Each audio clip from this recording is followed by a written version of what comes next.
This incident happened nung 4th year high school ako. And that was 8 years ago, October 2008.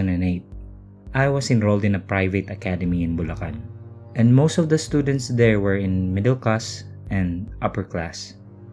Iilan lang ang mga scholars. Kung mag-i-scholar ka sa school na yun, dapat ang GWA mo ay nasa 88 pataas. I have this classmate. She transferred a year ago and she was a scholar. Rich kids have a specific term for them. The charity kid. Or simply, the charity.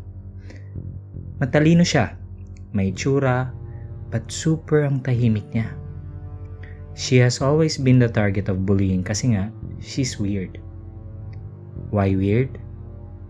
She's talking to herself. She doesn't want to be around with someone else. Once, I tried to talk to her but she just looked at me as if she was bored. But kinilabutan ako sa kanya. When I stared at her eyes, ang creepy kasi. They're blank as in walang emotions. When she saw my reaction, that made me nervous kasi she smirked at me. Kaya nagmamadali akong umalis nun. She always carry a certain book. Nakabalot pa yun sa malaking panyo or bandana. Kulay itim yung libro, ayaw niyang ginagalaw yun or mahawakan man lang ng iba. Every day, our classmates made her life a living hell. I tried to stood up for her pero nainis ako sa kanya kasi nagalit pa siya sa akin. And she told me na hindi niya kailangan ng awa ko. She can help herself and she stormed her way out. Siyempre, napahiya ako dun. Kaya since then, pinapabayaan ko na lang siya. Kahit naaawa ko kasi lagi siyang binubuli. There were vandals written on her desk, kahit sa CR meron. Students called her witch, slut, lahat na. But still wala siyang pake. Until one of my classmates, tawagin na lang nating Iza, ang napiko na kasi walang effect yung ginagawa nila dun sa classmate naming weird. Let's call her Leia. So she told her friends na takutin na lang nila. They all agreed. As in, pinaghandaan nila yun. Tandang-tanda ko yun dahil may event ang school namin for a week so wala halos ginagawa. But bawal kaming umabsent. Kinakabahan ako sa kanila kasi baka kung anong gawin nila kay Leia. Bala kong isumbong sila sa advisor namin na si Mrs. Cruz. Kaso pinipigilan ako ng kaibigan ko. Sabi niya, mas mabuting wag akong mangialam kasi baka ako naman ang mabuli. At isa pa, ayaw naman ni Leia ang may tumutulong sa kanya eh. Kaya labag man sa loob ko, nananahimik na lang ako. Pero hindi ko alam na yun ang pinakamaling desisyon na nagawa ko.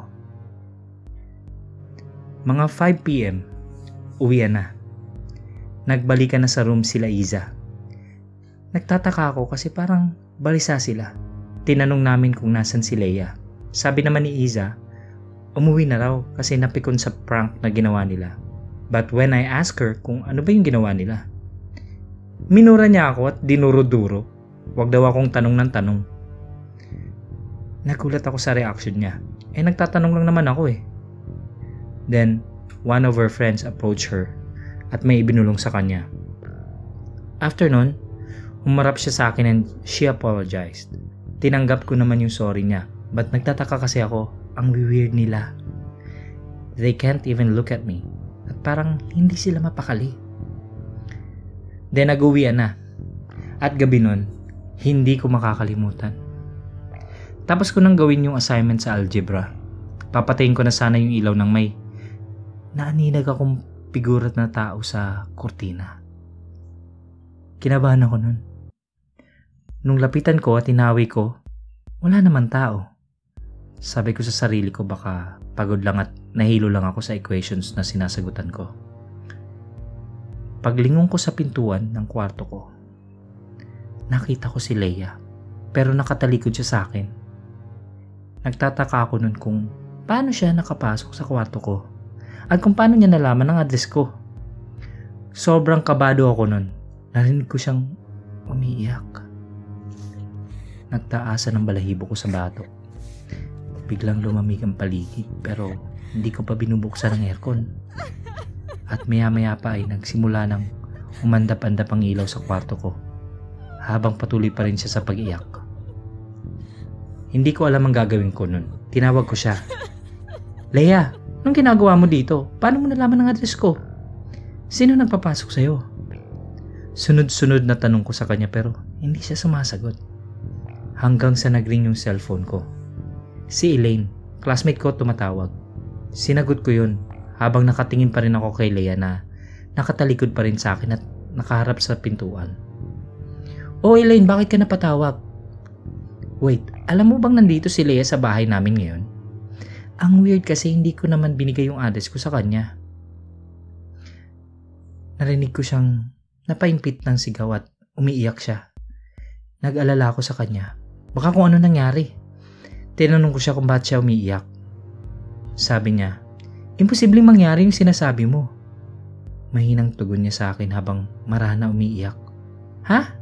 Bakit? Eto nga nakatalikod siya sa akin at umiiyak. Hindi ko alam kung anong trip nito, bigla na lang pumupunta ng bahay ng iba na walang abiso. May halong inis na tugon ko kay Elaine. Imposible yun. Kasi, putol-putol na tugon niya. Anong kasi? Kinakabahan kong tanong habang patuloy na pinagmamasdan si Leia na nasa wari ko'y unti-unti nang humaharap sa akin. Kasi patay na siya. Sagot ni Elaine.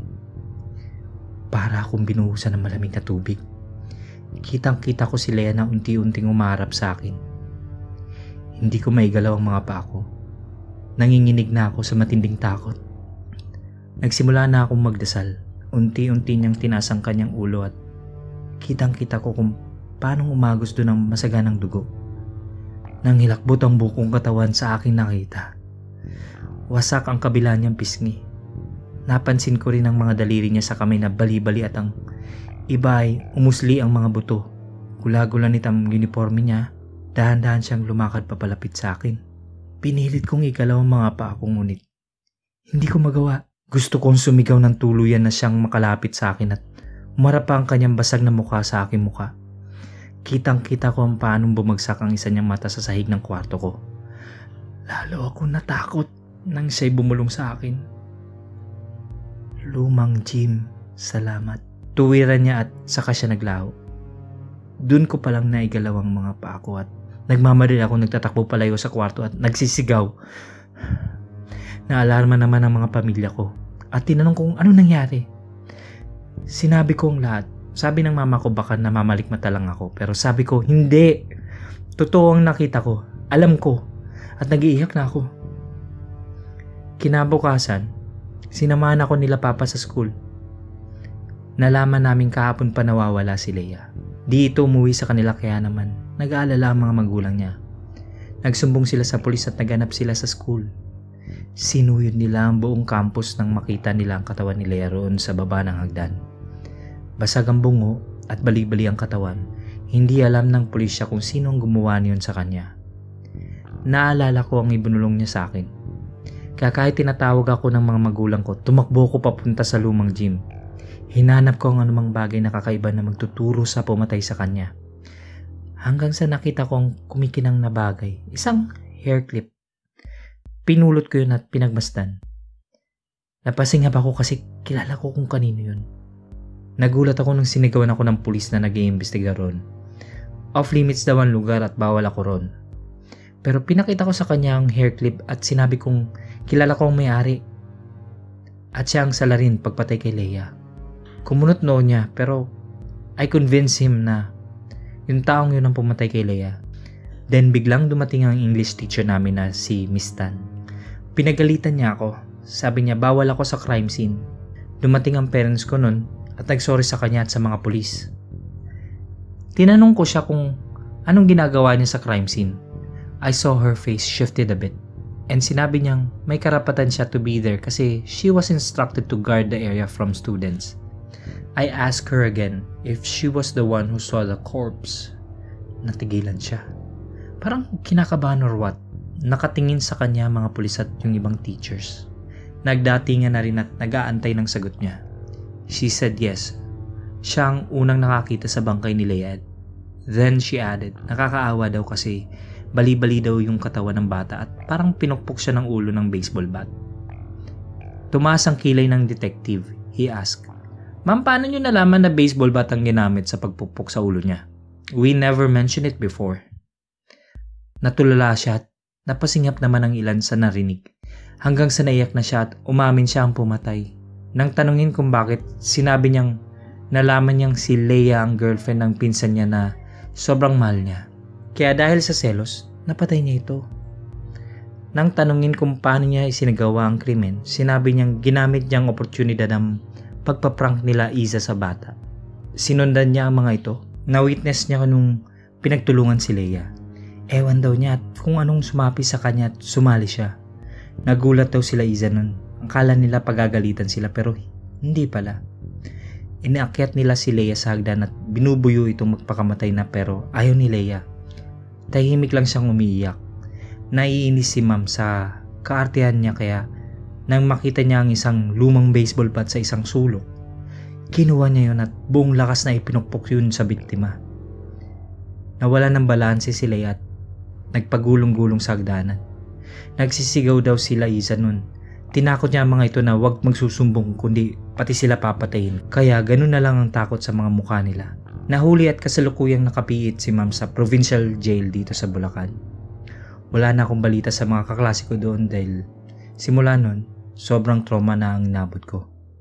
Ang mas nakakapagtakat, nakakapanindig balahibo ay nung pagkalibing ni Leia, nang umuwi ako sa amin, nakita ko ang itim na libro na lagi niyang bitbit sa ibabaw ng kama ko. Nag-enjoy po ba kayo?